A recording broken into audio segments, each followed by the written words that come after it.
சத்தியமங்கலம் பண்ணாரி மாரியம்மன் கோவிலில் குண்டம் திருவிழாவில் பல்லாயிரக்கணக்கான பக்தர்கள் தீ மிதித்து நேர்த்திக்கடன் செலுத்தினர். இத்தொடர்பான முழு விவரங்களை உமது செய்தியாளர் சரவணன் வழங்க கேட்கலாம். சரவணன், இத்தொடர்பான முழு விவரங்கள். சரவணன்.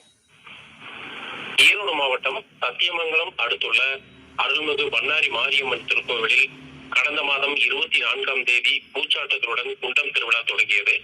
அதனைத் தொடர்ந்து பண்ணாரி அம்மன் சுவாமி சிலையில் ஏற்றப்பட்ட சப்பரம் சத்தியமங்கலம், சிக்கரசம்பாளையம் உள்ளிட்ட 50க்கும் மேற்பட்ட கிராமங்களில் திருவீதி உலா நடைபெற்றது. இதில் ஏராளமான பக்தர்கள் வழியெங்கும் நின்று பண்ணாரி அம்மனை தரிசித்தனர். அதன் இறுதி கட்டமாக இன்று அதிகாலை சரியாக 3:55 மணிக்கு குண்டம் திருவிழா கோலாகலமாக நடைபெற்றது. தலைமை பூசாரி ராஜசேகர் முதலாவதாக குண்டம் இறங்கினார். சிறப்பு பூஜைகள் செய்து பூக்களை குண்டத்தின் மீது வீசியும் கனிகள் மற்றும் சிறப்பு பூஜைகள் செய்து முதலாவதாக குண்டத்தில் இறங்கினார். அதன் பிறகு பக்தர்கள் வரிசையாக குண்டத்தில் இறங்கி தங்களது நேர்த்திக்கடனை செலுத்தினார்கள்.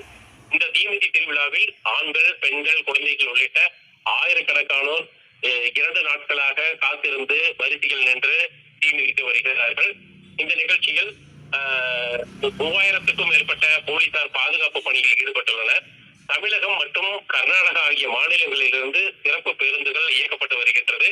குண்டம் இறங்கி காயமடைந்தவர்களுக்கு உடனடியாக முதலுதவி சிகிச்சையை மருத்துவத்துறையினர் அளித்து வருகிறார்கள். பல்வேறு தன்னார்வ அமைப்பினர்கள் பந்தல் அமைத்து கோவிலுக்கு வரும் பக்தர்கள் அன்னதானம் வழங்கி வருகிறார்கள். மற்றும் ஈரோடு, கோவை, திருப்பூர், நீலகிரி மற்றும் கர்நாடக மாநிலங்களில் இருந்தும் அரசு சிறப்பு பேருந்துகள் இயங்கி வருகின்றது. சுமார் 1 லட்சத்திற்கும் மேற்பட்டோர் இன்று மாலை வரை இந்த குண்டம் தீமிதி திருவிழாவில் இறங்குவார்கள் என எதிர்பார்க்கப்படுகிறது. விரிவான தகவல்களுக்கு நன்றி சரவணன்.